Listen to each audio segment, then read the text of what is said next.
በስመ አብ ወወልድ ወመንፈስ ቅዱስ አሐዱ አምላክ አሜን። ትንሣኤን ግን 3 ቀን አይደለም የምናከብረው፣ 55 ቀን የምናከብረው። ስንት ቀን?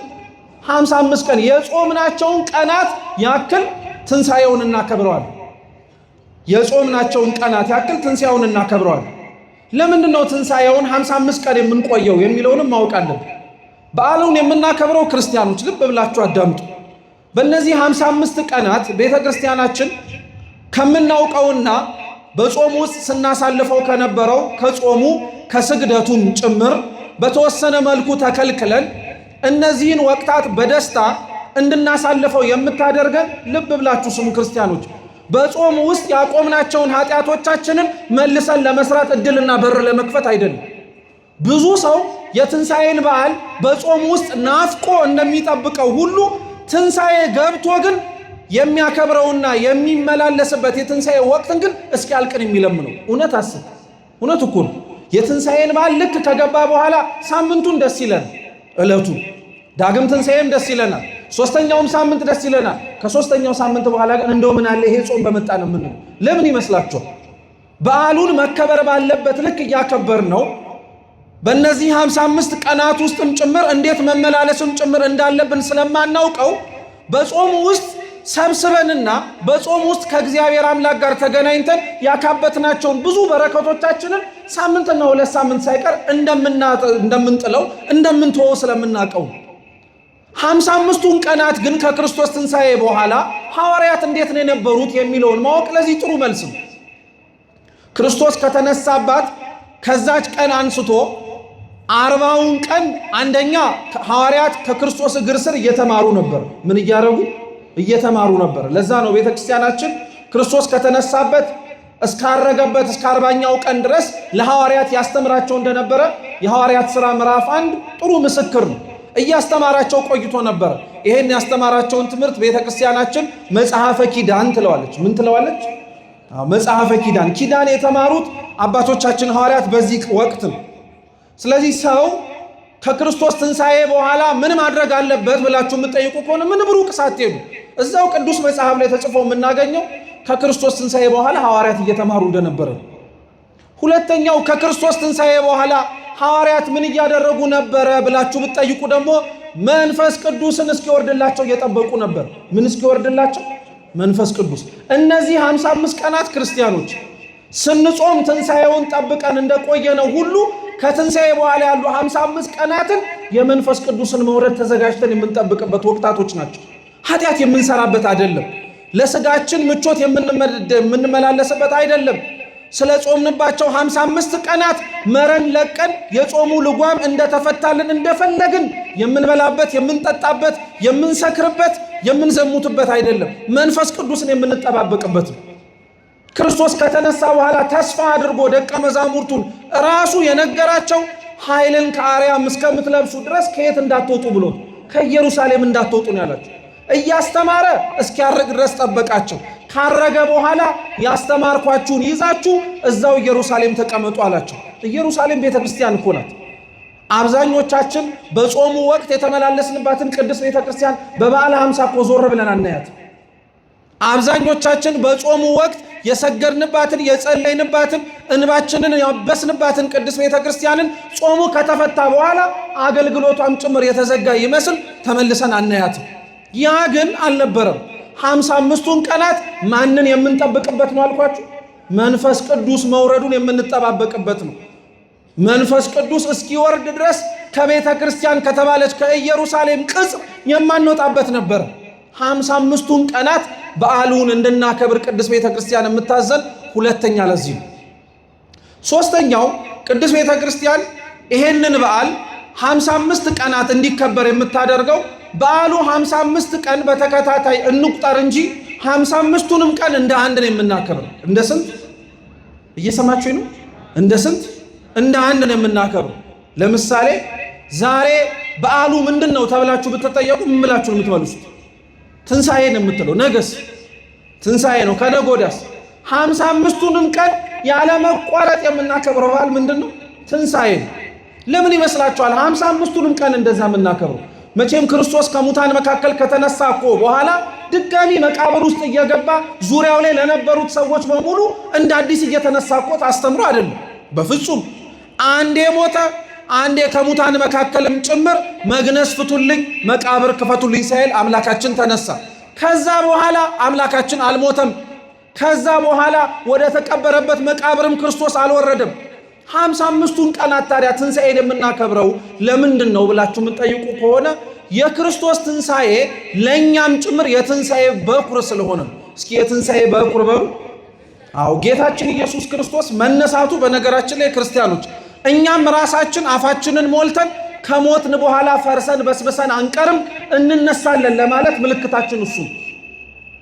ፈርሰን በስብሰን በአፈር ውስጥ ገብተን ተቀብረን አንቀርም፣ እንነሳለን ብለን እንድንናገር ያስቻለን የክርስቶስ ከሙታን መካከል መነሳቱ።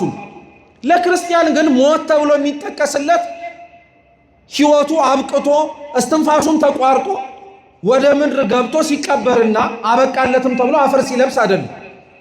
ለክርስቲያን ሞት ተብሎ የሚጠቀስለት የነፍስና የሥጋ መለያየቱ ብቻ ሳይሆን እርሱ ከእግዚአብሔርም ሲርቅ ጭምር። ትንሣኤ ተብሎ የሚጠራው አንድ ሰው ከሙታን መካከል ሲነሳ ብቻ አይደለም። ትንሣኤ ልቡናም ጭምር ነው። ሰው ከገቢረ ኃጢአትን ከመስራት ጽድቅን ወደ መስራት የሚመጣ ከሆነ እገሌ ተነሳ ይባላል። ሞቶ ነበረ፣ አንቀላፍቶ ነበረ፣ ተነሳ ይባላል። ለዛ ነው ቅዱስ ጳውሎስ የቆላሲስ መልእክቱ ላይ ሲናገር አምላካችን ኢየሱስ ክርስቶስን ምዕራፍ 1 ቁጥር 8 ላይ ምን ይለዋል? እርሱ ጌታችን ኢየሱስ ክርስቶስ የሙታን በኩር ነው ብሎ ይጠራዋል። የምን በኩር ነው? አረ መልሱ። የምን በኩር ነው? የሙታን በኩር ነው ይለዋል። እንደው እስኪ ልጠይቃችሁ፣ ክርስቶስ ለመሞት የመጀመሪያ ሰው ነው እንዴ? አረ ተው። ክርስቶስ ለመሞት የመጀመሪያ ነው? አረ አይደለም። መጽሐፍ ቅዱስ ላይ እንኳን ሞተው የተነሱ ሰዎች አሉ እኮ። የማርቆስ ወንጌል ላይ አንዲት ጣሊታ ተብላ የምትጠራ ልጅ አለች። የሉቃስ ወንጌል ምዕራፍ 7 ላይ አንተ ጎበዝ ተብሎ የተጠራ ሰው እያለ፣ የዮሐንስ ወንጌል ምዕራፍ 11 ላይ አልዓዛር የሚባል ሰው አለ። እርሱን እሺ ተዉት። የማቴዎስ ወንጌል ምዕራፍ 27 ላይ አምላካችን ኢየሱስ ክርስቶስ በተሰቀለ ጊዜ የመጨረሻ ተሰቅሎ ከተናገራቸው ንግግሮች መካከል የመጨረሻው ተፈጸመ ካለ በኋላ አሰምቶ ጮሆ ነፍሱን ከሥጋው በገዛ ፈቃዱ ምን አደረገ? ለየ። ክርስቶስ አሰምቶ በጮኸባት ቅጽበት በኢየሩሳሌምና በዙሪያው የተቀበሩ 500 ሙታን ተነስተዋል ብሎ መጽሐፍ ቅዱስ እኮ ጽፎ ነግሮናል። እንደው ስትመለከቱት ራሱ ሞቶ ለመነሳት ለመሞትም ጭምር ጌታችን ኢየሱስ ክርስቶስ የመጀመሪያ አይደለም። ታዲያ ለምንድን ነው ቅዱስ ጳውሎስ ክርስቶስን የሙታን በኩር ብሎ የሚጠራው ብላችሁ ከጠየቃችሁ፣ እነዚህ የነገርኳችሁ ሰዎች በሙሉ ይሙቱ እንጂ በራሳቸው ፈቃድ አልሞቱ፣ ይነሱ እንጂ በራሳቸውን ፈቃድ ምን አላደረጉም? አልተነሱም። በራሱ ፈቃድ ለመሞት በራሱን ፈቃድ ለመነሳት ክርስቶስ መጀመሪያ ብቻ ሳይሆን ብቸኛም ጭምር። መጀመሪያ ብቻ ሳይሆን ብቸኛ ነው። ያንን ያደረገ ማንም የለም። 55ቱን ቀናት ትንሣኤን የምናከብረው ክርስቲያኖች ክርስቶስ ከሙታን መነሳቱን አምላካችን ኢየሱስ ክርስቶስ ከመቃብር ባዶ አድርጎት መነሳቱን ተጠራጥረን አይደለም። 55 ቀናት እያስታወስን የምናከብረው 55ቱንም ቀናት ትንሣኤን የምናከብረው ክርስቶስ ከሙታን ይነሳ እንጂ እኛ ከተቀበርንባቸው የኃጢአት መቃብሮችን ገና ያልተንቀሰቀስንና ያልተነሳን ሰዎች ስላለን፣ ገና ያልነቃን ያልተንቀሰቀስን ሰዎች አሉ። በዕለተ ትንሣኤ ቀን ጌታችን ኢየሱስ ክርስቶስ ከሙታን መካከል ሲነሳ የገደለንን ኃጢአታችንን ትተን ያልተነሳን በጣም ብዙ ሰዎች አሉ። እድል ነው ማለት ነው። 55ቱንም ቀን እድል አለ። ያላቆምከውን አቁመህ ያሰረህን የቀበረህን በደልንና ክፋትህን ትተህ ከጌታችን ከኢየሱስ ክርስቶስ ጋር ለመራመድ አብሮም ጭምር ለመኖር ስንት ቀን እድል አለ? 55 ቀናት እድል አለ። የማትበላው የማትጠጣው የጾምካቸውን ቀናት ለማካከስ አይደለም። የምንበላው የምንጠጣው አጽዋማት የሉም ብለን የምንናገረው በጾምንባቸው ፋንታ ለስጋችን ደስታ እንዲሰማን ለማድረግ አይደለም። ይሄ ወቅት መንግስተ ሰማያትን ወርሰን የምንኖርባትን የእግዚአብሔር መንግስትም ጭምር የምናስብበትም ጭምር ነው። የክርስቶስን መንግስትስ የሚወርሱት ሙታን ናቸው ሕያዋን ክርስቲያኖች? እንዴት አመሻችሁ? የክርስቶስን መንግስት የሚወርሱት ሙታን ናቸው ሕያዋን ናቸው? አሁን የክርስቶስን መንግስት የሚወርሱት ሕያዋን ናቸው ሙታን አይደሉም ካልን እኛ በትንሣኤው በእነዚህ 55 ቀናት እየተመላለስን ያለ ነው እንደ ሞተ ሰው ነው ወይስ ከሙታን መካከል ተነስቶ በክርስቶስ ትንሣኤ እንደሚያምን ሰው? ጥያቄው እርሱ ነው። ክርስቲያኖች ትንሣኤ ዝም ብለን በየዓመቱ ሲመጣ ጾመን የበዓላቱን ሁሉ መፈሰኪያ አድርገን የምናከብረው በዓል አይደለም። እኛም ራሳችን መነሳት እንዳለብን የሚያስታውሰን ነው። ፋሲካን የምናከብረው እኛው ራሳችን ከኃጢአት መሻገር እንዳለብን እያስታወስን። ለዛ ነው አምላካችን ኢየሱስ ክርስቶስ ከሙታን መካከል ከመነሳቱ በፊትና ከሙታን መካከል ከተነሳ በኋላ በጣም የሚገርማችሁ ስለ ትንሣኤ ያስተማራቸው በጣም መሰረታዊ ትምህርቶች አሉ። እየሰማችሁ ነው? መሰረታዊ ትምህርቶች አሉ። ሰው እንዴት ከተኛበትና ካንቀላፋበት እንዴት ከክርስቶስ ጋር መመላለስ የከበደውን እንደ መቃብር ገንዞ ጠፍንጎ የያዘውን ኃጢአት ተነስቶ እንዴት መራመድ እንደሚችል አምላካችን ኢየሱስ ክርስቶስ አስተምሮናል። ይሄንን ለመረዳት ቅድም ያልኳችሁን ክርስቶስ ከሙታን መካከል ያስነሳቸውን 3 ሰዎች ታሪክ ብቻ ነው የምነግራችሁ። ስንት ሰዎች? 3 ሰዎች። እግዚአብሔር ከሁላችን ጋር ይሁን። የመጀመሪያዋ ክርስቶስ ከሙታን መካከል ያስነሳት የማርቆስ ወንጌል ምዕራፍ 5 ላይ ያለች ጣሊታ ተብላ የምትጠራ አንዲት ልጅ ናት። ታሪኩን ባጭሩ ለመናገር ያክል ኢያኢሮስ ተብሎ የሚጠራ የአይሁድ የምኩራብ አለቃ የነበረ አንድ ሰው ነበረ ይላል ቅዱስ ማርቆስ ትረካውን ሲጀምር። ቅዱስ ማርቆስ ኢያኢሮስ የሚባል አንድ ሰው ነበር አለ። ኢያኢሮስ የአይሁድ የምኩራቦቻቸው አለቃ ነው፣ ሹም ነው። ምኩራብ የአይሁድ ቤተ ጸሎት ነው። ልብ ብላችሁ ስሙ። በአይሁድ በምኩራቦቻቸው ውስጥ ይሄ ኢያኢሮስ ሹም ነው፣ አለቃ ነው። በምኩራቦቻቸው ውስጥ አይሁድ እየተገናኙ ጸሎት የሚጸልዩበት የነቢያትን መጻሕፍት ሲነበቡ የሚሰሙበት ስፍራ ነው። እዛ ስፍራ ውስጥ ጌታችን ኢየሱስ ክርስቶስ ከአንድም የተደጋጋሚ ጊዜ ላይ እየገባ ሲያስተምር በጣም እንዳያስተምር መሰናክል የሚሆኑበት ሰዎች ናቸው ውስጥ ያሉት። እሱ ብቻ አይደለም። ታስታውሱ እንደሆነ አስተምሮ ከጨረሰ በኋላ ራሱ ድንጋይ አንስተው ሊወግሩትም የዛቱበት ሰዓት ነበረ። ከመካከላቸው ተሰወረባቸው እንጂ። ኢያኢሮስ ማለት እንደዚህ ክርስቶስን ለመግደልና ክርስቶስ የሚናገረውን ላለመስማት ይሰባሰቡ ከነበሩት ከምኩራብ አይሁድ መካከል አለቆች መካከል አንዱ ነው። ኢያኢሮስ ታዲያ ልጁ በጠና ታመመችበት። ልጁ በጠና ስትታመምበት አምላካችን መድኃኒታችን ኢየሱስ ክርስቶስ ጋር እየሮጠ ሄደና መምህር ሆይ ልጄ በጠና ታማብኛለችና እባክህ አድንልኝ አለ። እንግዲህ አስቡት፣ ኢያኢሮስ የምኩራብ አይሁድ አለቃ ነው እያልኳችሁ ነው። ክርስቶስን ከማይወዱት ሰዎች መካከል አንዱ ነው እያልኳችሁ። ይሄ ሰውዬ ካልጨነቀው በቀር ወደ ክርስቶስ እንደማይሄድ እርግጠኛ መሆን አለባችሁ። ስለጨነቀው፣ ስለጠበበው፣ አማራጭ ስላጣ ተስፋ ብቸኛ ሳይሞክረው ቀርቶ በኋላ እንዳይጸጽተው ብሎ ነው ጌታችን ጋር ሄደ። ጌታችንም ጋር ሲሄድ ጌታ ሆይ አላለው፣ መምህር ሆይ ነው ያለው። ምንድነው ነው ያለው? መምህር ሆይ ነው ያለው። ጌታ ሆይ ብሎ አምኖ ራሱ ለመመስከር አልፈለገም። ይኸው ሲጨንቅህ ሲጠብህ እኮ የምትለው ራሱ ክብርህን ጠብቀህ ነው። ታውቃለህ፣ አንዳንዶቻችን ጨንቆን ጠቦን ከቅድስት ቤተ ክርስቲያን ደጅ መተን እግዚአብሔር እንዲሰማን እንፈልጋለን። በጨነቀን በጠበበን ልክ ደግሞ ክብራችንም ያስጨንቀናል። ተንበርክከን እንድንታይም አንፈልግም። አጎንብሰን ሰውነታችንም አቧራ እንዲነካውም አንፈልግም። የእግዚአብሔርን ሁሉን ቻይነት እንፈትነዋለን። ራሱ ሳልንበረከክ አትሰማኝም፣ ሳልጸልይ አታዳምጠኝም፣ ደጅ ካልተመላለስኩኝ በቀር አቤት አትለኝም እንላለን። እግዚአብሔር ይህንን ሁሉ እንድናደርግ እኮ የሚያደርገን በእኛ መመላለስ ውስጥ መምጣት መግባት ውስጥ ትልቅ ለሱ የሚጨምርለት እንኳን ትንሽም የሚጨምርለት ነገር ኖሮ አይደለም። ክርስቲያኖች ለጸሎታችሁ መልስ እግዚአብሔር አምላክ አዘግይቶ እናንተን ቤቱ ደጅ እንድጠኑ የሚያደርጋችሁ ጸሎታችሁን ብላችሁ መታችሁ እግዚአብሔርን ይዛችሁት ቤት እንድትሄዱ። ጸሎትህን ሰምቶ እሱን ይዘው ካልክ ምን ዋጋ አለው? እግዚአብሔር ግን በጣም ብዙዎች ከመካከላቸው አሉ ጨንቋቸው፣ ጠቧቸው፣ ወጥሯቸው እርሱ ካልሆነ በቀር ልክ እንደ ኢያኢሮስ ፈውስ ሊሰጣቸው እንደማይችል አውቀው መጥተው ሳይፈወሱ ነገር ግን እሱን ሲያገኙት አክብረውት የተቀመጡ ሰዎች አሉ። ከበሽታቸው ጋር መኖርን የመረጡ ክርስቶስን ናፍቀውትና ወደውት አንተ ከበሽታችን ትበልጥብናለህ፣ አትፈውሰን ከፈለክ፣ ነገር ግን ከደጅ አታውጣን ያሉ። እግዚአብሔር ሁላችንን ከደጁ አያውጣ። እኛ ግን ጸሎታችን እንዲሰማ ነው እንጂ አብረነው መኖርም ራሱ አብረነውም ጭምር መቀመጥም የእግዚአብሔር ሐሳብ በእኛ ሕይወት ላይ እንደሆነ አላወቅም። ኢያኢሮስ ልጄ ታማብኛለች አድንልኝ አለ። ጌታችን ኢየሱስ ክርስቶስ ና ወደ ቤት እንሂዳለን። እንደው እዚሁ ጋር አንድ ሌላ ታሪክ ላምጣላችሁ። ኢያኢሮስ የአይሁድ የምኩራብ አለቃ ነው። የተማረ ሰው፣ በደንብ ጠንቅቆ የሚያውቅ ሰው። እዚሁ የመጽሐፍ ቅዱስ ክፍል ላይ ደግሞ አንድ ሮማዊ 100 አለቃ አለ። እየሰማችሁ የሉቃስ ወንጌል ምዕራፍ 7 ቁጥር 1 ላይ ታሪኩ ተጽፎ ታገኙታላችሁ። ይሄ ሮማዊ ወታደር አምላካችን ኢየሱስ ክርስቶስ ማቴዎስ ወንጌል ምዕራፍ 8 ላይ አለ ታሪኩ። ምን ገጠመው መሰላችሁ? ልክ እንደ ኢያኢሮስ ልጁ ታመመችበት እና ወደ ጌታችን ወደ ኢየሱስ ክርስቶስ ሄደና ጌታ ሆይ ልጄ በጠና ታማብኛለችና እባክህ አድንልኝ አለ።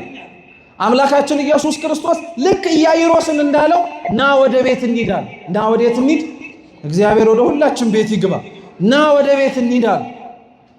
100 አለቃው ግን ከኢያኢሮስ የተለየ መልስ ነው የሰጠው። ምንድን ነው ያለው? ጌታ ሆይ ወደ ቤቴ ጠፈር ትገባ ዘንድ እኔ የሚገባኝ ሰው አይደለሁም አሉ። እንግዲህ ተመልከቱ፣ ይሄ እኮ 100 አለቃ ነው፣ ሮማዊ ነው፣ አሕዛባዊ ነው። ስለ እግዚአብሔር አምላክነት ስለ ኢየሱስ ክርስቶስ ፍጹም ሰው ፍጹም አምላክነት አያውቅም። ግን የፈለገውንና የለመነውን ነገር እግዚአብሔር እንዲያደርግለት ሲለምነው እርሱ ግዴታ መውረድ እንደማይጠበቅበት ያውቃል። አንተ ወደ ቤቴ ጠፈር ልትገባ አይገባኝም አለ። ቃል ብቻ ተናገር ልጅ ይድናል አለ። እንደዛም ብሎ አላቆመም፣ ቀጠለለት። እኔ እንደምታየኝ 100 አለቃ ነኝ። በቃሌ ተናግሬ እኔ መሄድ ሳይጠበቅብኝ ባለሟሎቼና አሽከሮቼ የወደድኩትንና የፈቀድኩትን ያደርጉልኛል አለ። እየሰማችሁ ኢያኢሮስ እኮ እንደዚህ ያላለው። በእኛ ዘንድ እኮ የታጣ እምነት በአሕዛብ ዘንድ እንደሚገኝ ታውቃላችሁ። እኛ ልንለው የሚገባንን እግዚአብሔርን ሳንለው የማያውቁትና የማያምኑት ሰዎች ግን ሲፈሩት፣ ሲንቀጠቀጡለት፣ ሲርዱለት የተነሳውን ጌታችን ኢየሱስ ክርስቶስን ሊያመልኩት ሲቸኩሉ እናያለን። ለእኛ ግን አምላካችንም ሆኖ ከምንም ሳንቆጥረውም እንገኛለን። እግዚአብሔር እውነት አይነ ልቡናችንን ያብራልን። በጣም ትልቅ የእኛ ችግር ይሄ ነው ክርስቲያኖች። እንደ ኢያኢሮስ ነው። ኢያኢሮስ እንደ መምህርነቱ እንደ አዋቂነቱ 100 አለቃው የተናገረውን መናገር ይጠበቅበት ነበር፣ ግን አልተናገረም። ክርስቶስም አልወቀሰውም። አይገርማችሁ? በጣም የሚደንቀው ደግሞ እሱ ነው። ኢያኢሮስ ሰው ነው። መናገር ያለበትን አልተናገረም፣ ማውራት ያለበትን አላወራም። ክርስቶስ ግን ያንን አስቦና ያንን ተመልክቶ የራስ ጉዳይ አላለው። ኧረ እሱ ብቻ አይደለም የሚደንቀው። ኢያኢሮስ እኮ ሊገሉት ከሚፈልጉ ሰዎች መካከል አንዱ ነው። ክርስቶስ ልጄ ታማብኛለች ብሎ ሲመጣ እኮ እና እኔ ምን ላድርግ ልትገለኝ እየፈለግ ጭራሽ ቤትህ ልውረድ ብሎ መናገር እኮ ይችላል። ልታጠፋኝ እየፈለክ እንደሆነ እያወቅ ያንተን ፈቃድህን ልፈጽምልህ ማለት ይችላል። ጌታችን ኢየሱስ ክርስቶስ ግን በልቡ የሸመቀውን በክፋት ያሰበውን የትላንትናውን ማንነቱን አሁንም ይዞት የመጣውን ምንነቱን ከማየቱ ይልቅ ጭንቀቱን የተመለከተልን ትምህርት እኮ ነው። በነገራችን ላይ ክርስቲያኖች አምላካችን ጠላቶቻችሁን ውደዱ ብቻ ብሎ ሳይሆን የሰበከን እኮ ብድራታቸውን እግዚአብሔር በሰማይ እንደሚከፍላቸውም ጭምር አምናችሁ ክፉን በክፉ ምን አታርጉ ብሏል። ኧረ መልሱ። ክፉን በክፉ እስኪበሉ ምን አታርጉ። ክርስቶስ ስለሚጠላው ኢያኢሮስ አልጠላውም። ክርስቶስ ጆሮ ስላልሰጠው ኢያኢሮስ ጆሮ አልሰጠህም አላለው። እግዚአብሔር አይደንቃችሁም? ጆሮ ሳንሰጠው ጆሮ ይሰጠናል። በአንደበታችን የሚማርክ ንግግር ለሱ ደስ የሚያሰኝ ምስጋናና ልመና ሳናቀርብለት ያዳምጠናል። ማን እንደዚህ የሚንከባከበንና ማን እንደዚህ ጆሮ ሰጥቶ የሚያዳምጠን ሰው አለ? ንግግራችን አላማረም፣ ጆሮአችሁን ከፍታችሁ አልሰማችሁኝም እኮ ብሎ እግዚአብሔር አምላክ ጆሮን አልከለከለብንም፣ ያዳምጠናል። አሁንም ልብ አይሰማን። በነገራችን ላይ ክርስቲያኖች እንደነዚህ አይነቱን ነገሮች እግዚአብሔር አምላክ እንድንጽናናበት ይንገረን እንጂ ዛሬ እርሱ ሲናገር እንዳልሰማ ነው፣ ነገ በፍርድ ቀን እኛ ስንጮህ የማይሰማን ጊዜ ይመጣል። ዛሬ እሱ ሲናገር ልባችንን ከፍተን እንዳልሰጠ ነው፣ ነገ እኛ ጮኸን ርስት መንግሥተ ሰማያትን አውርሰን ስንለው አላውቃችሁም ወግዱልኝ ከፊቴ ሊለንም ይችላል። ከዛ አይነቱ መገፋት እግዚአብሔር አምላክ ይሰውረን። ልባችንን ጆሮአችንን መክፈት አለብን። ኢያኢሮስና ወደ ቤት እንሂዳለን። ክርስቶስ ጋር አብሮ መራመድ ጀመሩ። ጥቂት እንደተራመዱ ግን በጣም ብዙ ሰው ጌታችን ኢየሱስ ክርስቶስን ይከተለው ጀመር። ለተለያየ ምክንያት የሚመጣ ሰው ነው ሁሉ። ፈውስን ፈልጎ ሲራመድ ያየው ሰው በሙሉ እየነካው እየዳሰሰው የዳዊት ልጅ ሆይ ማረኝ እያለው ይጠራው ነበር። ጌታችን ኢየሱስ ክርስቶስ በመንገዱ ግን የተነሳበትንና ኢያኢሮስ ለቤት ውስጥ የታመመችውን ልጁን ለማዳን ይጓዝ ነበር። መንገድ ላይ ግን በጣም ሰው ከመብዛቱ የተነሳ በመንገድ አዘገዩት። እዛ መንገድ መካከል ደግሞ ቅዱስ መጽሐፋችን የአንድ ሰው ሌላ ታሪክ ደግሞ ይጨምርልናል። ቁም ነገር ስላለው ስሙ። አንዲት ሴት ነበረች ይላል 12 ዓመት ሙሉ ደም ይፈሳት የነበረ። እንደው የዚህ ሴት ታሪክ በጣም የሚገርማችሁ ቅዱስ መጽሐፋችን ስለዚህ ሴት የህመም ምክንያት መንስኤ ሲናገር ምን ይላል መሰላችሁ? ማታ ተኝታ ጠዋት ስትነሳ ነው ህመሙ የጀመራት። ማታ ስትተኛ ጤነኛ ነበረች። ጠዋት ስትነሳ ደም ይፈሳት ጀመር። ለብዙ ባለመድኃኒቶች ገንዘቧን አወጣች፣ የሚፈሰውን ደሟን እንዲያቆሙላት። ገንዘቧን ጨረሰች እንጂ ማንም ደሟን ሊያደርቅላት አልቻለም። እናንተ ተኝቶ መነሳት ለካ ትልቅ ቁም ነገር ነው። ተኝቶ አለመነሳት አለ። ተኝቶ ያለ ጤና መነሳት እንዳለ ራሱ የዚህ ሴትዮ ታሪክ ምስክር እኮ ነው። ተኝታ ስትነሳ ነው ሙሉ በሙሉ ጤናዋ ታውቆ የተገኘችው። 12 ዓመት ሙሉ ተሰቃይታበታለች። ያሰቃያት የደሟ መፍሰስ ብቻ አይደለም። አይሁድ እንደ ሕግና እንደ ስርዓታቸው ደም የሚፈሳቸውን ሰዎች አያስጠጉም። ተጠግተው እንኳን ወደ እነሱ እንነጋገር እንኳን ቢሉ ሲነኳቸው ለምን ነካችሁን ብለው ድንጋይ አንስተው ራሱ ይወግራሉ። ሰውም ጨክኖባታል፣ ጤናዋም ጭምር ከድቷታለች ሴት። ጌታችን ኢየሱስ ክርስቶስ ታዲያ በሕዝብ መካከል ሲራመድ አየችውና ምን ብላ አሰበች? የልብሱን ጫፍ ብነካው እፈወሳለሁ አለች። በልቧ እኮ ነው ያሰበችው። አፍ አውጥታ ራሷ አልተናገረችው። ከዛ በኋላ ወደ ክርስቶስ መሄድ ጀመረች። ራሷ ላይ ፈርዳ ነው ሄደችው። እንዳልኳችሁ ደም እንደሚፈሳት ያውቃሉ። ደም የሚፈሳት እሷ ብትነካቸው ድንጋይ አንስተው ሊወግሯት እንደሚችሉ ታውቃለች። በህይወቷ ፈርዳ ግን ታምሜ ከምኖር ተፈጉሼ በሞት እመርጣለሁ ብላ ቀጥ ብላ ሄደች። ጌታችን ኢየሱስ ክርስቶስንም ከዛ ሁሉ ሰው መካከል ወረደችና ቀሚሱን ነካችው። አምላካችን ይራመድበት ከነበረበት ከዛ ህዝብ ሁሉ ግፊያ ቆመና ከናንተ መካከል የነካኝ ማን ነው አለ። እስኪ እንደው አስቡት፣ መሃል መስቀል አደባባይ ላይ በዛ ሁሉ ትርምስ ውስጥ ቆሞ አንድ ሰው ማን የነካኝ ይላል? ማን የማይነካ? ገበያ መካከል ቆመ ያ ሁሉ ሰው እየተራመደ ማን የነካኝ አይባል። ሁሉም ሰው ለራሱ ዓላማ ወደዛ ወደዚህ ስለሚል አስቦም ሳያስብም አውቆም ሳያውቅም ሊነካ ይችላል። ጌታችን ኢየሱስ ክርስቶስ ግን ያ ሁሉ ሰው እየነካው ለዛ ሁሉ ሰው ማን የነካኝ ብሎ አልጠየቀም። እሷን ግን ማን የነካኝ ብሎ ጠየቀ። እሷ የነካችው በእምነት ስለሆነ ነው። በነገራችን የክርስቶስ የቀሚሱ ጫፍ በነገራችን ላይ ክርስቲያኖች ቤተ ክርስቲያን ናት። ነቢዩ ኤርምያስ እግዚአብሔር አምላክም በረጅም በዙፋኑ ላይ ከፍ ብሎ እንዳየው ሲናገር የመቅደሱን ጫፍ መቅደሱን ሞልቶት ነበር ይላል። የቀሚሱ ጫፍ መቅደሱን ሁሉ ሞልቶት ነበር። ዛሬ ተረትና ዘበት ይመስለናል ላላመንንና አምነንም ጭምር ለማንመላለስ ክርስቲያኖች እንጂ እናቶቻችን ለዚህ ጥሩ ምስክር ናቸው።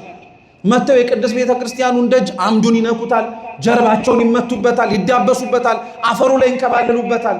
በውጭ ያለ ሰው አይቶ ድንጋይ ላይ ተንከባለሉ፣ አፈር ላይ ተንከባለሉ ቢል አይገርምም። ሲጀመር አፈርም አፈር ነው ለእርሱ፣ ድንጋይም ድንጋይ ነው። ቤተ መቅደስ ውስጥ ቤተ ክርስቲያን ውስጥ ሆነን እንደዛ አይነት ድርጊታቸውን አላዋቂነትና ያለማመን ነጸብራቅ ነው ብለን እኮ የምናወራ ሰዎች አለን። ግን እነሱ ተፈውሰው እነሱ ከእግዚአብሔር ጋር ቀርበው እነሱ በንጹህ ልባቸው ሲነኩት ግን እግዚአብሔር እነሱን ከኛ ይልቅ ማን የነካኝ ብሎ ይናገራል። ማን የነካኛል? ከእናንተ መካከል አንድ ሰው የነካኝ ሰው ሲነካኝ ከሰውነቴ ኃይል ሲወጣ ተሰምቶኛል። ያቺ ሴት አፍራ ተሸማቃ እኔ ነኝ ራሱ አላለችው። ክርስቶስ ግን የነካውን መነካት ካወቀ የነካውን ማንነትም የሚያውቅ ማእመረ ኅቡዓት ሁሉን የሰወረውን የሚገለጥለት አምላክ ነውና ዞሮ ወደዛ ሴት ምን አለ? አንቺ ሴት ኃጢአትሽ ተሰርዮልሻል አለ። አይገርማችሁ? ክርስቶስ ያደረቀላት ምኗ ነው? እየሰማችሁ ነው? ክርስቶስ ያደረቀላት ምኗ ነው? ደምሽ ደርቆልሻል ግን አላላትም። ምንሽ ተሰርዮልሻል ያላት እግዚአብሔር። አይገርማችሁ? አንተ ይዘህ የመጣኸው የደም ችግር የጤና ችግር ሊሆን ይችላል። እግዚአብሔር ግን ጤናህን መልሼልሃለሁ ሳይሆን የሚል በካህናቱ ላይ ኃጢአትህ ምን ተደርጎልሃል? ተሰርዮልሃል ሂድ ነው የሚል። እግዚአብሔር የሁላችንንም ኃጢአታችንን ይቅር ይበለን። ለዛች ሴት አምላካችን ኢየሱስ ክርስቶስ ቆሞ ደሟን ነው ቀጥ ያደረገላት። ለኛ በዕለተ ዓርብ እንደ ብራና ተወጥሮ ደሙን አፍስሶ የኃጢአት ደማችንን ያደረቀልን ክርስቶስ ደሙን ቀጥ አለላት። ኃጢአትሽ ተሰርዮልሻል ተባለች። ይሄ እግረ መንገዱን እየሄደ እኮ ያደረገው ተአምር ነው። አይገርማችሁም? አምላካችን ትምህርት እኮ ነው ይሄ ራሱ። የተነሳው የኢያኢሮስ ልጅ ታማለች ተብሎ ሊፈውስ ነው። እግረ መንገዱን ግን እቺን የታመመችዋን ሴት ግን ሲያገኛት አይ የተነሳውበት ዓላማ የዚህን ሰውዬ ልጅ ታማለች ላድናት ነው እንጂ አንቺን ስመለሽ አድንሻለሁ አላላትም። ሲያገኛት ፈውሷት አለፈ እንጂ ቁም ነገር አለው። እግዚአብሔር አምላክ ጸሎታቸውን ከሚሰማቸው፣ እግዚአብሔር አምላክ ልመናቸውን አቤት ብሎ ከሚጣራላቸው ከቅድስት ቤተ ክርስቲያን ኅብረት ውስጥ መጠቃለል ማለት ይሄ ነው። እግዚአብሔር የጻድቃንን ጸሎት ለመስማት ሲመጣ እኛ ተሰብስበን ያለነውን የኃጢአተኞችንም ልመናዎቻችንን አብሮ ይሰማል። እውነት እኮ ነው። ቤተ ክርስቲያን ጉባኤያዊት ናት፣ ኅብረታዊት ናት የሚባለው እኮ ለዛ። የእኛን ጸሎት ባይሰማ የቅዱስ እስጢፋኖስን ልመናውን ግን ይሰማል። ለቅዱስ እስጢፋኖስ ልመና መልስ ለመስጠት ያለው አምላካችን ለኛ ለኃጢአተኞቹ በቅዱሳኑ አማካኝነት መልሱን ይሰጠናል። ከናንተ መካከል ሩቅ አንሄድ። አሁንም ቅርብ በሆነ ምሳሌ ላስረዳችሁ። ጸጉራችሁ ወይንም ደግሞ የራስ ቅላችሁ ቢደርቅ ቅባት ስትቀቡ ቅባቱን የምትቀቡት ምናችሁ ላይ ቶሎ ብሏ ራሳችሁን ነው አይደለም የምትቀቡት። ግን የምትቀቡት ቅባት ራሳችሁን ለማረስረስ ብላችሁ ተቀብታችሁትም ቢሆን ዓላማችሁ አድርጋችሁ ባታስቡትም በተዘዋዋሪ ምናችሁም ጭምር ይረሳል።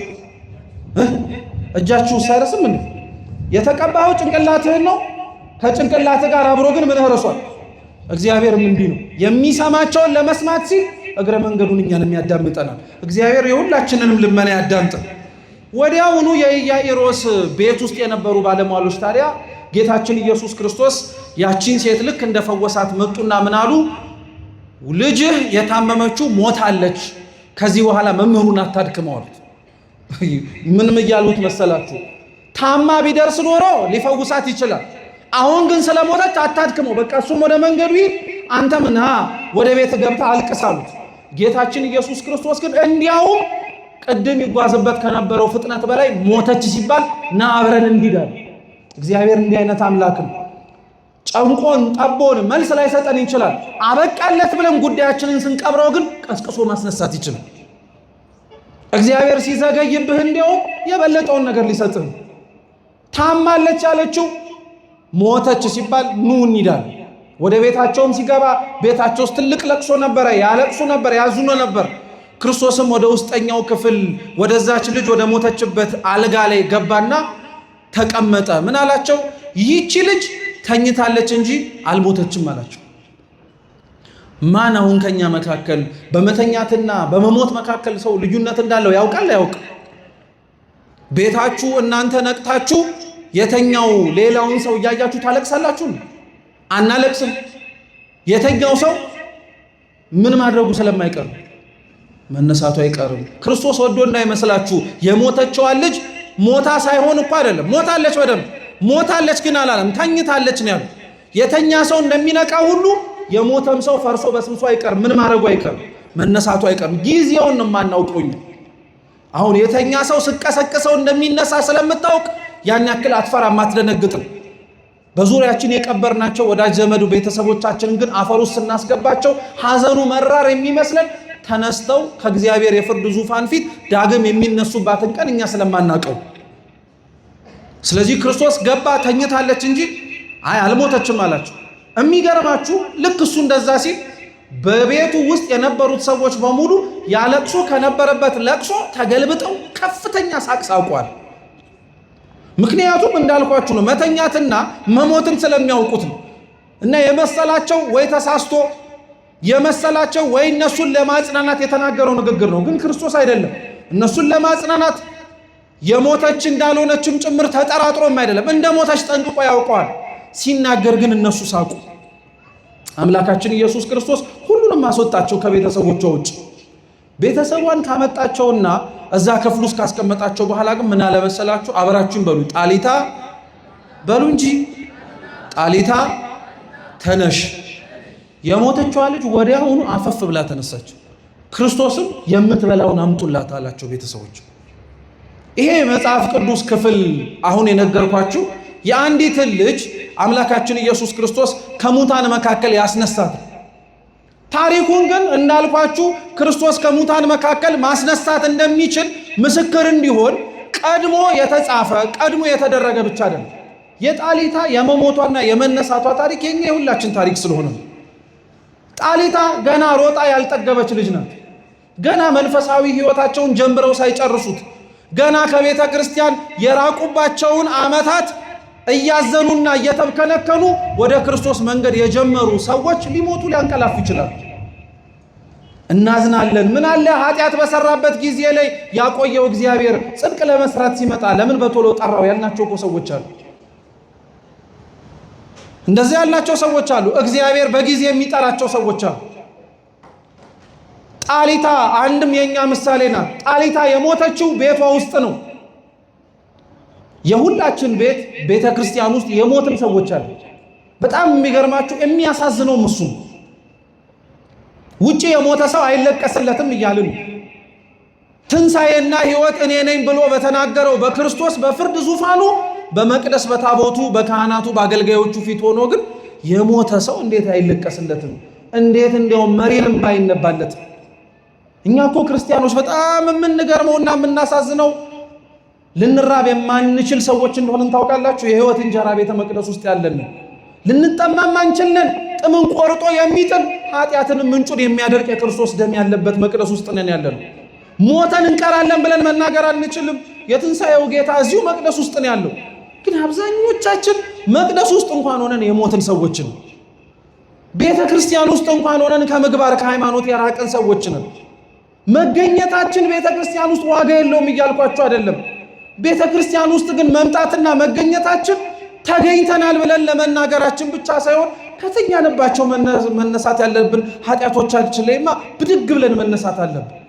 እውነቴን እንደምላችሁ ክርስቲያኖች በትንሹ ነገር ላይ ምን እንደምትረኩት፣ በትንሹ ነገር ለምን እንደምትጽናኑት፣ ቢያንስ እንኳን ይሄን አድርጌዋለሁ እያልን እኮ ነው የምንኖረው። ታውቃላችሁ፣ ቢያንስ እንኳን እያልን ኃጢአቶቻችንን እያወዳደረን እኮ ነው የምንኖረው። ቢያንስ እንኳን ነውሮቻችንን ከሰው ጋር እያነጻጸረን የምንኖረው። ማን እንደዛ እንድንኖር ፈቀደልን? ማንስ እንደዛ እንድንመላለስስ በእጅ እሺ ብሎ አሰናበተን?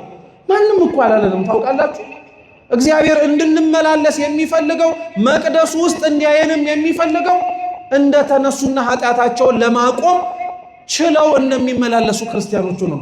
ያ እንኳን ባይሆንልን ኃጢአታችንን ለመተው ግን የቀበሩንን በደሎቻችንን በጥሰን ለመነሳት ግን ቢያንስ እንኳን መጣር አለብን። ቢያንስ መሞከር እንኳን አለብን።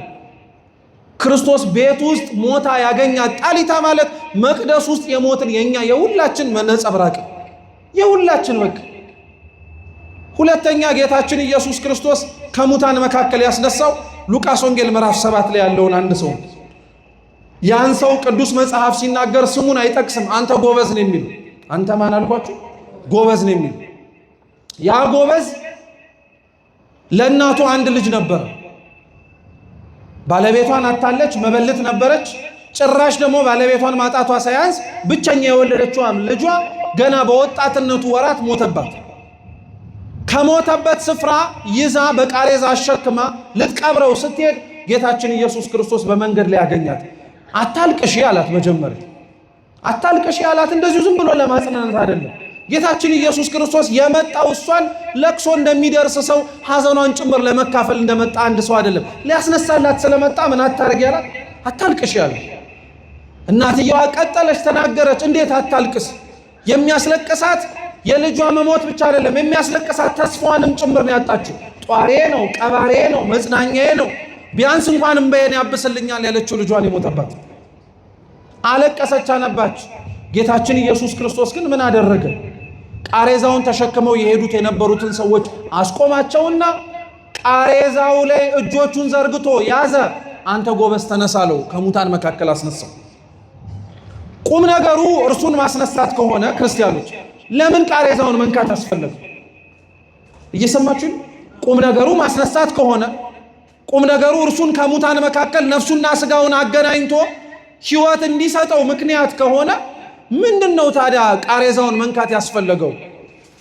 ክርስቶስ የነካውን ቃሬዛ ቅዱስ ቄርሎስ ዘእስክንድርያ በረከቱ ለሁላችን ትድረሰን ምን ብሎ ያስተምርበታል? ጌታችን ኢየሱስ ክርስቶስ እጆቹን ዘርግቶ የነካው ቃሬዛ የቅዱስ መስቀሉ ምሳሌ ነው።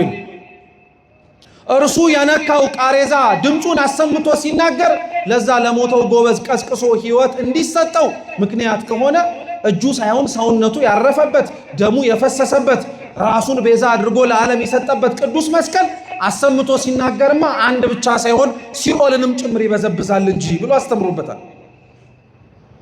ክርስቶስ ግን ያንንም ጎበዝ ሲያስነሳው ልክ እንደ ጣሊታ አሁንም እኛ እንድንነሳ የሚፈልግበትን ትምህርት ለማስተማር ስለፈለገ ነው። አንዳንዶቻችን እንዳልኳችሁ የሞት ነው ልክ እንደ ጣሊታ ቤተ መቅደስ ውስጥ ቤተ ክርስቲያን ውስጥ ነው ከመግባር ከሃይማኖት ጎለን ማለት ነው። አንዳንዶቻችን ደግሞ ቤተ ክርስቲያን ሞተን ቀባሪ ይዞን ደግሞ ሬሳችንን ወደ ዓለም የወጣ ሰዎች አሉ። በዓል ነው አለው በቃ ቤተ ክርስቲያን ውስጥ ጾሙንም አለው፣ ስግደቱንም አለው፣ ምጽዋቱንም አለው፣ ሱባኤውንም አለው፣ ምንም ጠብ ያለልኝ ነገር የለም የሚል ሰው ሰምታችሁ አታውቁ? ምንም በቃ እኔም ልለወጥበትም አልቻልኩም፣ ራሴም ላይ የተስተካከለ ነገር ማግኘት አልቻልኩም ብሎ ቤተ ክርስቲያን ውስጥ ሆኖ የዘገየበት እግዚአብሔር የሌለ መስሎት መሞቱን ያመነ ሰው አለ። ቤተ ክርስቲያን ውስጥ ግን መሞት ይሻላል። ለምን መሰላችሁ? ቤተ ክርስቲያን ውስጥ ሞተ ቢያንስ እንኳን የትንሣኤ ቦታ ላይ ስላለ የምትቀሰቀስበት ጊዜ ሊደርስ ይችላል። ቤተ ክርስቲያን ውስጥ ሞተ የሚያሳዝነው ግን ሊቀብሩህ የሚያወጡ ሌሎች ሰዎች ግን ይኖራሉ። እነዛ ቃሬዛውን ተሸክመው የሄዱ የነበሩት ሰዎች ማለት ጓደኛቸውን ሊቀብሩት የወሰዱት ናቸው። ጽድቅ ስንሰራ አብረው ሊተባበሩን የማይፈልጉ ኃጢአት ስንሰራ ግን ሬሳችንን ተሸክመው የሚዞሩ ስንት ሰዎች እኮ አሉ። ሊቀብሩን የሚያመቻቹ ስንጓዝ በኃጢአት አብረውን አለንላችሁ ብለው አፈር አይንካችሁ ብሎ ከመሬት ከፍ የሚያደርገን ሰው የለም። ተቸገርን ስንል ኪሱ የማይፈታለት ነውር እንስራ ስንል ግን ተበድሮ የሚያመጣ ሰው የለም ከኛ መካከል አለ። ለኃጢአት የሚቸኩለው ጉልበታችን ለጽድቅ የቀዘቀዘብን የደነደነብን ሰዎች አለን። ትንሣኤ የሚያስፈልገን ጌታችን ኢየሱስ ክርስቶስ ለዛ ነው ቀብረው የሞተውን ሰው ለመቅበር ተሸክመው የሄዱትን ሰዎች ቁሙ አላቸው። ለምን? ያቺ የሞተችና ያቺ በኃጢአት ቆስላ የወደቀች ነፍስ የኛ ምሳሌ ናት። ክርስቶስ ስትሞትበት እንዲሁ በቃ ተቀበር ብሎ ለዓለም አሳልፎ አይሰጥህም። ያለህበት ቦታ ይወርድልሃል አምላክህ። ለአዳም እኮ ሲኦል ነው የወረደለት በነፍሱ። መቀስቀስ አቅቶት ነው ጠርቶ ከሲኦል የሲኦልን ማሰሪያ በጥሶ መጥራት ከብዶት ይመስላችኋል? የካህሊነት ጉዳይ እኮ ሆኖ አይደለም። በነፍሱ እስከ ሲኦል ድረስ የወረደለት እንዴት እንደወደደው እንዲያውቀው ነው። አንተ የወደክበት ቦታ እግዚአብሔር አምላክ ወድቆ ያነሳል። አንተ የወደክበት ቦታ ላይ እግዚአብሔር አምላክ መጥቶ ይቀሰቅሳል። ይሄ ምስክር ነው። ሊቀብሩት እየሄዱ ያለውን ሰው አብሯቸው እየተራመደ ነው አቁሙት ያዙት ያላቸው። ከቤተ ክርስቲያን ተስፋ የቆርጠን የወጣን የኛ ትንሣኤ እዚህ ሳይሆን ውጪ የመሰለን ሰዎች ካለን ክርስቶስ እየተጣራ ነው። ትንሣኤያችን አምላካችን ኢየሱስ ክርስቶስ ልቀስቀሳችሁ እያለ ነው። አይነ ልቡናችንን አምላካችን ጆሮአችንን የሚክፈትልን። ከሰማነው መቀስቀስ ይችላል። ከሰማነው ማንቃት ይችላል። ቀሰቀሰው፣ አስነሳው። ለእናቱ አታልቅሽ እንዳላት መልሶ ልጇን ሰጣት።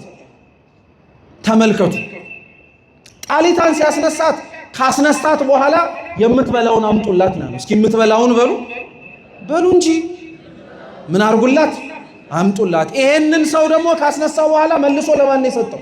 ለእናቱ። እስኪ መልሶ በሉ ለእናቱ ሰጣት።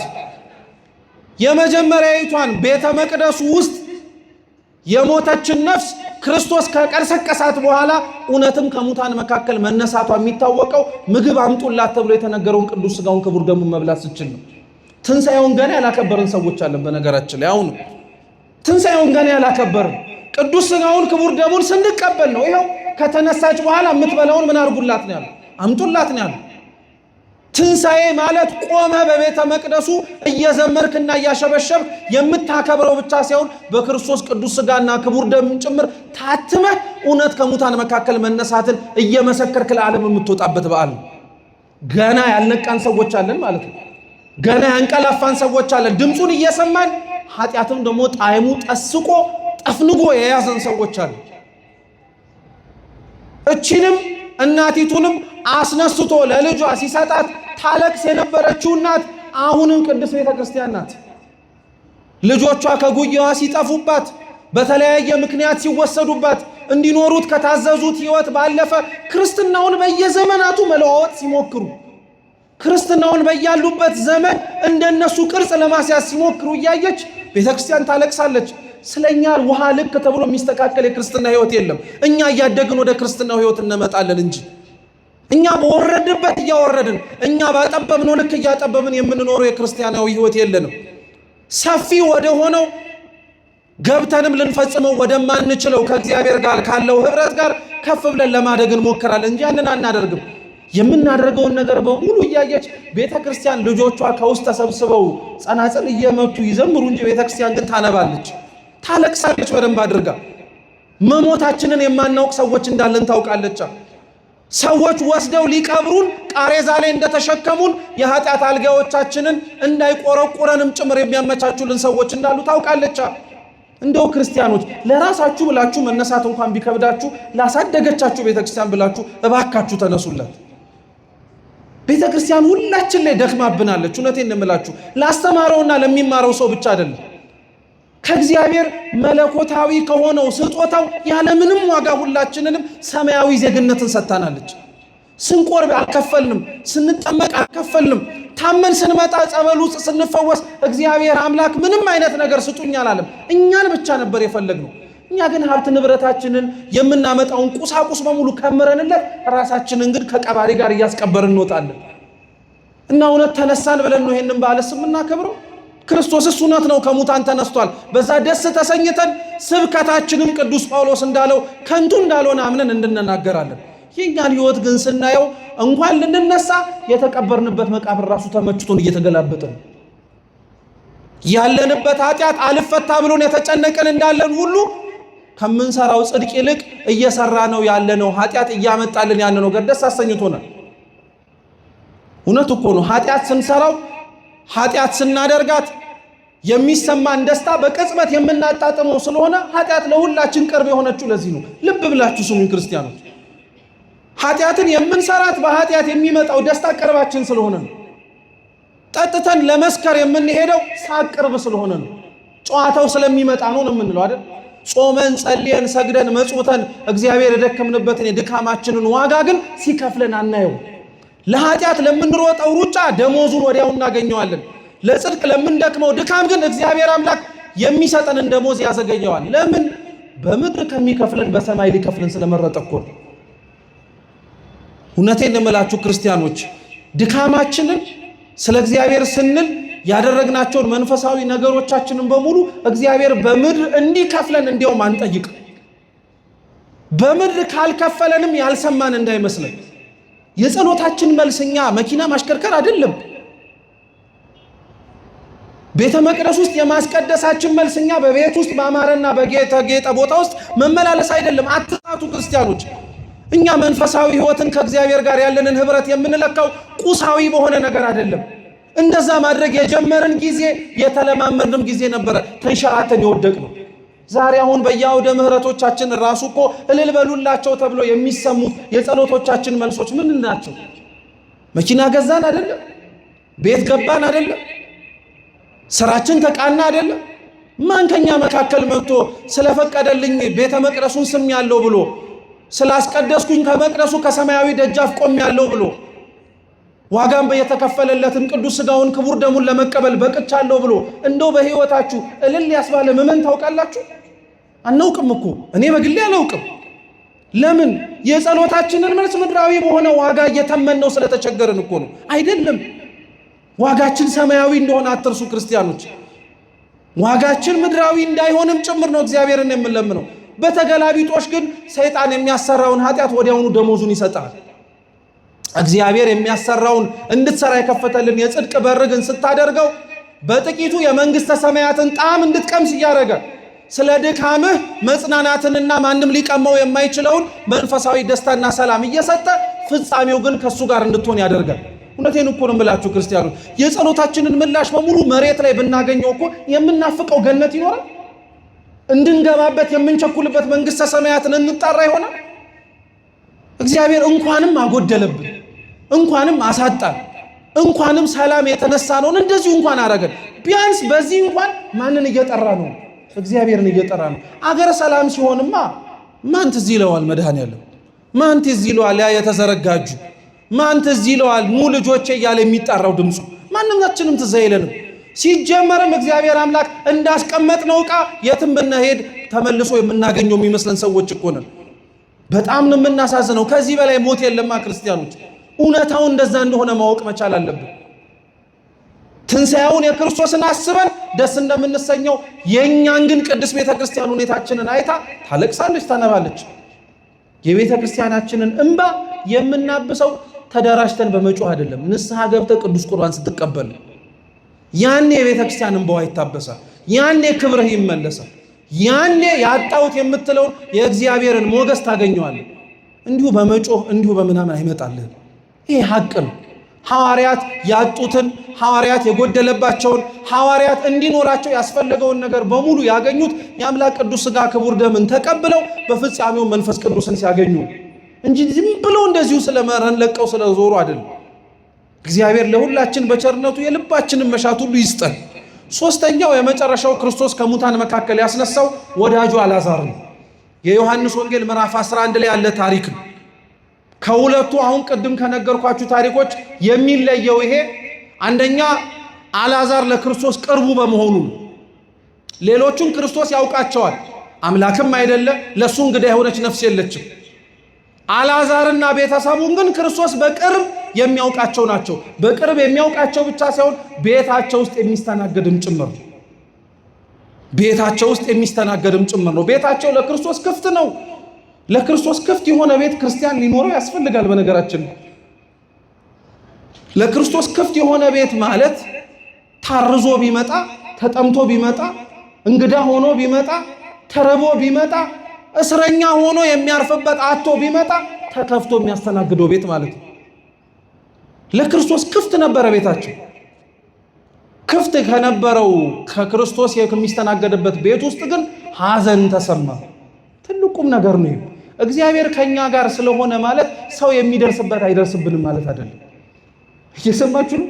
እግዚአብሔር በቤት ስለሚመለክ፣ እግዚአብሔር በቤታችን ውስጥ ንጉሥ ሆኖ ስለተሾመ፣ በሕግና በሥርዓትም ጭምር ስለምንመላለስ በሰው የሚደርሰው በእኛ አይደርስም ማለት አይደለም። አንዳንድ ሰው ከእግዚአብሔር ጋር ካለው ቅርበትና ከእግዚአብሔር ጋር ከሚታዘዘው የትእዛዛቱ ተገዥነቱ የተነሳ ሕመም እንዲመጣበት አይፈልግም። ሞት እሱ ቤት እንዲያንኳኳ አይፈልግም። ሲጸልይ መሰማትን፣ ሲጣራ አቤት መባልን ብቻ ነው የሚያውቀው። አይደለም። ክርስቶስ ይወዳቸው ከነበረው ከዚህ ቤት ውስጥ አልዓዛርን ጠርቶታል። እንዳልኳችሁ ነው። ክርስትና የሚመዘነው ምድራዊ በሆኑ ቁሶች ማግኘትና ማጣት እንዳልሆነ ሁሉ እግዚአብሔር ከኛ ቤት ውስጥ ለመገኘቱ ማሳያ ሆኖ የምንናገረውና የምናስተምረው ምንም አይነት ነገር ሳይደርስብንና ሳይሆንብን መቅረታችንን በማየት አይደለም፣ ሲደርስብን በምናሳየው ግብረ መልስ ነው። አልዓዛር ሞተ ብለው ለጌታችን ለኢየሱስ ክርስቶስ ነገሩት። መርዶን ከሰማበት ስፍራ ላይ 4 ቀን ቆየ። መሞቱን ሰምቷል። ቸኩሎ ግን ሄዶ ሐዘንተኛ እንደሚያደርገው ስርዓት ሊደርሰው አልፈለገም። ዘገየ፣ ዝም አለ። ሐዋርያቱ ነገሩት፣ ወዳጅ አልዓዛር ሞቷል ብለው አሳሰቡት። ራሱ ጌታችን ኢየሱስ ክርስቶስ ግን ሰዓቱ ሲደርስ ወዳጄ አልዓዛር ተኝቷል፣ ልቀሰቅሰው ሄዳለዋል። ሐዋርያት አሁንም ባልታደሰ አይምሮና ሰውነታቸው እንግዲያውስ ተኝቶ ከሆነ የሚቀሰቅሰው ይጠፋልና አሉ። እሱ ግን እያወራ የነበረው ሞት ስለተባለ እንቅልፍ ነው። በግልጽም ነገራቸው። እንቅልፍ ሞት እንደሆነ በእርግጠኝነት የምናውቀው አልዓዛርን እንዴት ብሎ ሊቀሰቅሰው እንደሄደ ክርስቶስ ሲናገር ወዳጄ አልዓዛር ሞቷል፣ ላስነሳው ሄዳለሁ አላቸው። ሞትን እንቅልፍ ሞት ብሎ እስካሁን ስነግራቸው የነበረው እኛ ያመጣ ነው አይደለም፣ ራሱ ክርስቶስ ወንጌል ላይ ሲናገር ተጽፎ ያገኘ ነው። ጌታችንም አልዓዛር ወደ ተቀበረበት ወደ ኢየሩሳሌም ከተማ ገባ። መምጣቱን የሰሙ ሰዎች በሙሉ ሊቀበሉት ወጡ። ደስ ተሰኝተው የሚቀበሉት ነበሩ። እርሱ ግን የመጣው ደስታን ለመካፈል አይደለም፣ ሐዘናቸውን የማርታና የማርያምን ለመድረስ ነው። መምጣቱን ህዝቡ በሙሉ ሲሯሯጥ መስማቱን ሰምታ ማርታም እየሮጠች ሄደች። ጌታ ሆይ አንተ ከኛ ጋር ብትሆን ኖሮ ወንድማችን ባልሞተ ነበር አለ። እያንዳንዳችን ህይወት ላይ እግዚአብሔር ከኛ ጋር ባይሆን ኖሮ ይሄ ባልኖረብን ነበር የምንለው ጊዜ አለ። ሁላችንም በቃ ሰምቶን እንዳልሰማ አይቶን እንዳላየ የሚሰማን ስሜት አለ። እግዚአብሔር ግን ያያል፣ ክርስቲያኖች ይሰማል።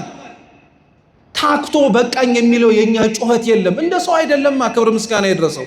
ሰው እኮ ነው የሚታክተው። ሰው እኮ ነው የኛ ጩኸት በዛብን ብሎ ዝም በሉ የሚለው። እግዚአብሔር አይልም። ለሰው መጮህ የከበዳችሁን ነገር ለእግዚአብሔር ነው መጮህ። በቃ ዝም በሉ አይልም። እርሱ ከምን ተነስተን እንደምትጮህ ያውቃል። ከምን ተነስተን እንደምትጠራው ያውቃል እግዚአብሔር። አንተ ከኛ ጋር ብትሆን ኖሮ ወንድማችን ባልሞተ ነበር አለችው። ወዳጃችን ወንድምሽ አልዓዛር ይነሳል አላት። አዎ ዳግም በሚመጣበት በክብሩ በዙፋኑ በእግዚአብሔር የዛች ቀን ላይማ እንደሚነሳ አምናለሁ አለች። እሱ ሊቀሰቅሰው የመጣው ዳግም ምጽአት ሊያስነሳው አይደለም፣ አሁን ሊቀሰቅሰው ነበር የመጣው። ወዲያውኑ እየሮጠች ሄደች። ተመልሳ ትንሣኤና ሕይወት እኔ ነኝ ያላትን ክርስቶስን ንግግሩን ሳይጨርስ ያ ሁላ ሰው ከመንገድ ላይ ስላስቀረው ገባችና ለእህቷ ለማርያም መምሩ መጥቷል ይጠራሻል አለች። አልጠራትም እኮ በነገራችን ማርታን ሂጂና ማርያምን ጠራህ አላለች። ግን ማርታ በእሷ ስጋዊ አስተሳሰብ እሷ ስትናገር ካልተሰማች ማርያም እግሩ ስር ቁጭ ብላ ትማር ግን ስለነበረ ቅርብ ናትና እሷ ትጩህ ትናገር ብላ ማርያምም እየሮጠች ወጣች። ለቅሶ ለመድረስ ተሰብስቦ የነበረው ህዝብ በሙሉ እየሮጠ እርሷ ያለችበትን ለመከተል ወጣ። ምናልባት ሐዘኑ ጸንቶባት መቃብር ሄዳ ታለቅስ ከሆነ ብሎ ማለት ነው። እሷ መቃብር አልሄደችም። ክርስቶስ መጣ ሲባል ነው የሮጠችው። ደስ አይልም? በጣም እኮ ነው ደስ የሚለው። እውነት መቃብር ጋር የማይሮጡ እግሮች ክርስቶስ ጋር እንደሚያስነሳው አምነው ለመጽናናት የሚሽቀዳደሙ እግሮች አሁንም ድረስ የሞቱና ያንቀላፉ ወዳጆቻችንን መቃብሮቻቸው ጋር ሄደን ጉንጉን እናስቀምጥላቸዋለን። ያረፉትን ነፍሳት እግዚአብሔር ግን በአጸደ ገነት እንዲያሳርፋቸው ቤተክርስቲያን አንመጣም። ማርያም ግን እየሮጠች ወደ መቃብሩ ሳይሆን ወደ መጣው ወደ መምህሯ ወደ ክርስቶስ ሄደች። ክርስቶስም አያት። ድጋሚ ማርታ እንዳለችው አለችው፣ አንተ ከኛ ጋር ብትሆን ኖሮ ወንድማችን ባልሞተ ነበር አለችው። አይ ማርታ፣ አይ ማርያም አላወቁም እንጂ ማን ስጋና ነፍሱን ራሱ ያላዛረ ለየውና እሱ ራሱ አይደለም፣ እሱ ራሱ እኮ ነው። እነሱ ግን ስላላወቁ በቦታ ስላልነበረ ከነሱ ጋር ሲሄድ ሲሸሽ ከሱ መሸሽና መሄድ ጋር አብሮ የመጣ ነገር መስሏቸው ነበር። እግዚአብሔር ግን አላዛር እንዲያርፍ የፈቀደው አላዛር ካረፈም በኋላ 4 ቀን ሰንብቶ የመጣው ድንቅ ስራውን ሊያሳያቸው ነበር። እግዚአብሔር በእያንዳንዳችን ህይወት ክርስቲያኖች እሱ ካልሆነ ብቻ የማይፈታቸው ቋጠሮች አሉ። ሁላችንም ቢወት እሱ ካልሆነ መልስ ልናገኝባቸው ማንችልባቸው ነገሮች አሉ። በእርግጠኝነት ነው የምነግራችሁ። እነዚህ አይነት ነገሮች ከኃጢአት የመጡ ላይሆኑ ይችላሉ። ከወላጆቻችን ክፋትም ያልተነሱ ሊሆኑ ይችላሉ። የእግዚአብሔር ድንቅ ስራ ብቻ እንዲታይባቸው የተቀመጡ ቋጠሮች አሉ። ታስታውሳላችሁ? የዮሐንስ ወንጌል ምዕራፍ 9 ላይ ከእናቱ ማኅፀን ጀምሮ እውር ሆኖ የተወለደ አንድ ሰው ነበር። ሐዋርያትም ወደ መምህራቸው ወደ ጌታ ኢየሱስ ክርስቶስ ቀርበው እንዲህ አሉት፣ መምህር ሆይ ይህ ሰው እውር ሆኖ የተወለደው በወላጆቹ ኃጢአት ነው ወይስ በራሱ ነው? ጌታችን ምን አለ? ይህ ሰው እውር ሆኖ የተወለደው በወላጆቹም ኃጢአት አይደለም በራሱም ኃጢአት አይደለም አለ። አብራችሁም በሉ። ይህ ሰው እውር ሆኖ የተወለደው የእግዚአብሔር በሉ እንጂ ድንቅ ስራ እንዲገለጥበት ነው። አይገርማችሁም? ድንቅ ስራው እግዚአብሔር እንዲገለጥብን እግዚአብሔር ሊያሳወረን የሚችልባቸው ጊዜያቶች አሉ። አሁን ነገ የምናከብረው የአብይ ጾም 3ኛው ሳምንት የሉቃስ ወንጌል ምዕራፍ 24 ላይ ያሉት የኤማሁስ መንገደኞች የሚታሰቡበት። የኤማሁስ መንገደኞች ጌታችን ኢየሱስ ክርስቶስ የተሰቀለባት የኢየሩሳሌም ከተማ ላይ ነበሩ። ሰምተዋል ዜናውን። ተሰቅሎ ከሞተ በኋላ ግን የማይነሳ መስሏቸው ነበረ እያሉ እያወሩ በሞቀ ውይይትም ስለ መንፈሳዊ ነገር እየተጫወቱ ሄዱ ነበር። ጌታችን ኢየሱስ ክርስቶስ ከመካከላቸው ተገለጠ። ስለምንድን ነው የምታወሩት አላቸው። ስለ ኢየሱስ ክርስቶስ እንደሆነ አንተስ ይሄንን ሰው የምንናገርለትን አታውቀውምን? በኢየሩሳሌም አልነበርክምን አሉት። ጌታችን ኢየሱስ ክርስቶስም አብሯቸው ስለ ራሱ ከሙሴ ከሕግ መጽሐፍ ከመዝሙራትና ከነቢያትም እየጠቀሰ አስተማራቸው ይላል።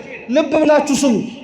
ከዛ በኋላ ቀኑ እንደመሸ ባስተዋሉ ጊዜ ላይ የኤማሁስ መንገደኞች ሉቃስና ቀሌዮጳ አንድም ኒቆዲሞስ እባክህ አብረህን በቤታችን እደር መሽቷል አሉት። ክርስቶስም ቤታቸው ገባ። በቤታቸው የነበረውንም ዳቦ እንጀራ ቆርሶ በሰጣቸው ጊዜ ላይ አይናቸው ተገለጠና ማን እንደሆነ አወቁ ይላል። አይገርማችሁ? አብሮህ ያለውን እግዚአብሔርን ራሱ አይንህ ካልተገለጠ አታውቀው። አብሮህ የሚራመደውን አምላክህን እንጀራ ተቆርሶ ካልተሰጠ ሕይወታዊ የሆነውን የክርስቶስን ስጋና ደም ካልተቀበልክ አታውቀውም። ያለህ መስሎሃል ግን አላየኸውም። የተመለከትከው መስሎሃል ግን አልተመለከትከውም። አያችሁት? እግዚአብሔር የኤማሁስ መንገደኞችን ለጊዜው አይናቸውን ከድኖ ሰውሮ ያሳለፋቸውና እንዲራመዱ ያደረጋቸው እርሱ እንጀራውን ቆርሶ ሰጥቶ አይናቸውን ምን ሊያደርግላቸው ስለፈለገ ነው። እስኪ ሊያበራላቸው በሉ። ሊያበራላቸው እግዚአብሔር የሁላችንን አይን ያብራልን። ማየት እንድንችል የሚያስፈልገንን እንድናይ እግዚአብሔር ይፍቀድልን። እውነቴን እንደምላችሁ ክርስቲያኖች ማየት ያለብን በጣም ብዙ ነገሮች አሉ ያላየናቸው። ቅዱስ ኤፍሬም ሶርያዊ እንዲያውም የሉቃስ ወንጌል ምዕራፍ 24ን ሲተረጉም ድንቅ በሆነ አገላለጽ ይገልጸዋል። የኤማሁስ መንገደኞች ክርስቶስ አብሯቸው ሆኖ አላወቁም ነበረ። ያዩታል ግን አላዩትም አለ። እስኪ ያዩታል በሉ እንጂ ግን አላዩትም። አይተውታል ግን አልተመለከቱትም። ይቀጥልና ቅዱስ ኤፍሬም ክርስቶስ ግን ይሄን ለማድረግ የመጀመሪያ አይደለም ይላል። ክርስቶስ ይሄን ለማድረግ የመጀመሪያ አይደለም፣ በልደቱም እኮ ይሄን አድርጎታል ይላል ቅዱስ ኤፍሬም። ለሰብአ ሰገል ይመራቸው ዘንድ የላከውን ኮከብ ሰብአ ሰገል ያዩት ነበር፣ ሌላ ሰው ግን አያዩም። አይደንቅም? አያዩም። ማንም አልተመለከተውም ነበረ። ሌላ ሰው እንዲያውም ከመካከላቸው ሰውን ይሰወራቸው ነበረ። ያ ኮከብ መርቶ ግን ለነሱ ብቻ እያሳየ ክርስቶስ ጋር አደረሳቸው ይላል ቅዱስ ኤፍሬም። እንደዚሁ ሁሉ የኮከቡ ጌታ ክርስቶስም ከመካከላቸው ሆነና ያላዩትን እንዲያዩ የተመለከቱትን እንዲመለከቱን በደንብ አድርጎ አረጋቸዋል። እግዚአብሔር የሁላችንን አይን ይክፈትልን። አይነ ልቦናችንን በነገራችን ላይ ያብራልን ብላ ቤተክርስቲያን የምትመርቀው ይሄንን ስጋዊ አይንህን ሳይሆን ውሳጣዊ አይናችንን ማለት ነው። ስለዚህ አልዓዛር እንደዛ እንደሆነ ማርታ ማርያም ሲናገሩ ሰማ ክርስቶስ። ወዴት ነው የቀበራችሁታል? በቃ አልዓዛር ላይ ተስፋ ቆርጠው መቃብር ውስጥ ከተውታል። 4 ቀን ሙሉ ሲሰነብት መቼም ይነሳል ብለው ተስፋ ያደርጉማ። ቀብረነዋል አሉ። የቀበራችሁበት ቦታ ወሰዱኛል። እየሄደ በመንገድም ላይ ዙሪያው ላይ የነበሩ ሰዎች ሲያለቅሱ ተመለከተ። ክርስቶስም አለቀሳል። ምን አለ? ለጣሊታ አላለቀሰም እኮ ልብ ብላችሁ ስሙ። ለጣሊታ አላለቀሰም፣ ቀሰቀሳት እንጂ። ለዛ ጎበዝ አላለቀሰም፣ እንዳቱን አታልቅሽ ያላት እንጂ። ለማርታና ለማርያም ግን አታልቅሱ አላላቸውም። እንዲያውም የቀበሩበትን ቦታ እንዲያሳዩት ከነገራቸው በኋላ አብሯቸው እየሄደ ክርስቶስ ምን አደረገ? አለቀሰ።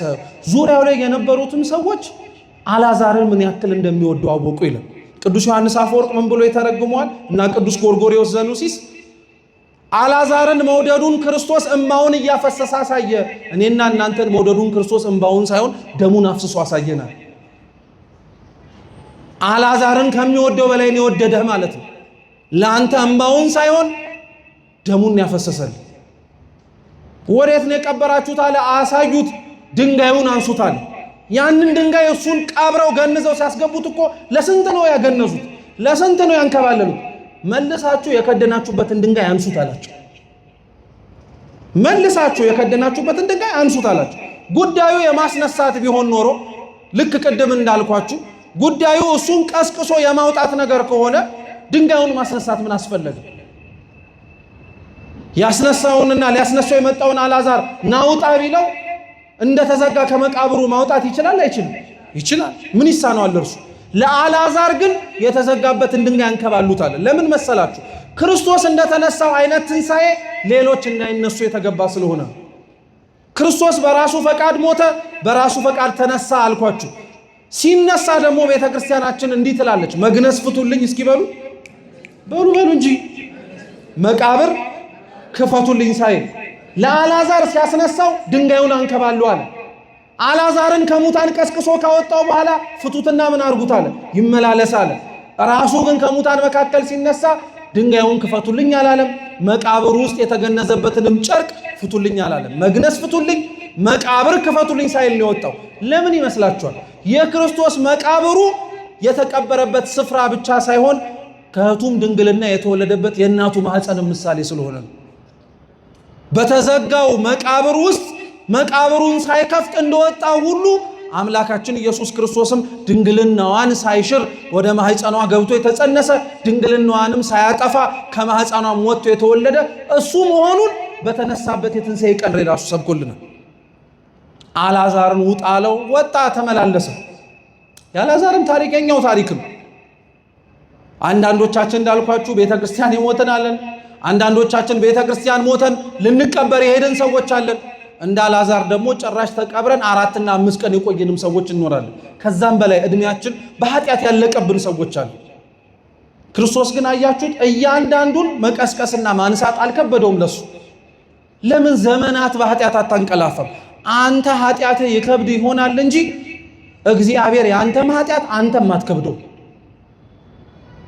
አንተም አትከብደውም፣ ኃጢአትም አይከብድም። እንደዚህ አይነት አገላለጾችን ስለምንጠቀም እኮ ነው እግዚአብሔር እኔ የምሰራውን ኃጢአት እሱ ራሱ ይቅር የሚለኝ አይመስለኝም እንዳትሉ። እንዴት አይልህም? እግዚአብሔር እኔ ኃጢአቴን እንዳቆም ራሱ የሚፈልግ አይመስለኝም አትሉ። ክብር ይግባውና ይሄ ክህደት ነው፣ በፍጹም አይባልም። እግዚአብሔር እንዳንተወው ተጨማለቁበት እንዳናርፍበት ተሰቃዩበት ብሎ እንድንገባ የሚፈቅድልን የኃጢአት መቃብር የምንገነዝበትም የኃጢአት ጨርቅ የለም። እሱማ በትንሣኤ እንድንመላለስ ነው የሚፈልግ። 55ቱን ቀን ክርስቲያኖች እድል አለን ማለት ነው። አያችሁ 55ቱን ቀን ተስፋ አለን። 55ቱን ቀናት ከተነሳው ከሙታን መካከልም ጭምር ተነስቶ ከተመላለሰው ከክርስቶስ ጋር አብረን የመኖርም ምስክር የመሆንም እድል አለን።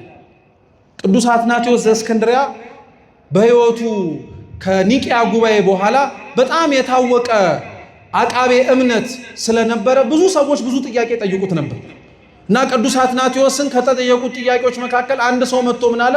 ክርስቶስ ከሙታን መካከል እንደተነሳ በምን ታውቃለህ? ትንሣኤ ሙታንስ እንዳለ በምን ትረዳለህ? ብለው ጠየቁት። የጠየቁት ሰዎች ክርስቲያኖች የሚያምኑ ሰዎች ስለነበሩ አትናቴዎስ ቅዱሳት መጽሐፍትን ሊገልጥ አልፈለግም። አትናቴዎስ ይዟቸው እጃቸውን ወደ ከተማ ወጣና መነኮሳትን አሳያቸው። ምኖችን አልኳቸው? መነኮሳትን አሳያቸው። መነኮሳትን አሳያቸውና ምን ይታያችኋል አላቸው። መነኮሳት አሉት። መቼም ድሮም አይነ ልቡና ያልበራ ሰው በአይነ ሥጋ የሚታየውን መናገር ልማዱ ስለሆነ ነው። አይነ ልቡናው የበራለት ሐዋርያዊው ቅዱስ አትናቴዎስ ግን ምን አለ? እኔ ግን መነኩሴ ሳይሆን የሚታየኝ የቆመ ሰው ነው የሚታየኝ አለ። የቆመ ሰው ብቻ አይደለም፣ ሲገነዝ ጸሎተ ፍትሐት ተደግሞለት ምንኩስና የሚቀበል ማንኛውም ሰው ጸሎተ ፍትሐት ይደገምለታል። ሞቷል ለዓለም። ከዚህ በኋላ የሞተ ሰው የሚጸለይለትን ጸሎት ተጸልዮ ግን መቃብር ላይ ሳይሆን የምታዩት ቆሞ መሬት ላይ ምን እያደረገ ነው? እየተራመደ ነው። ከትንሣኤ ሙታን ከመነኮሳት በላይ ምስክር የለም አላቸው ይባላል ቅዱስ አትናቴዎስ። የመነኮሳት ምስክርነት በጸሎተ ፍትሐት የሚደገምና የሚታወቅ እንደሆነ ሁሉ ክርስቲያኖች እኛም ሁላችንም ለትንሣኤው ምስክር የመሆን ግን ኃላፊነት አለብን።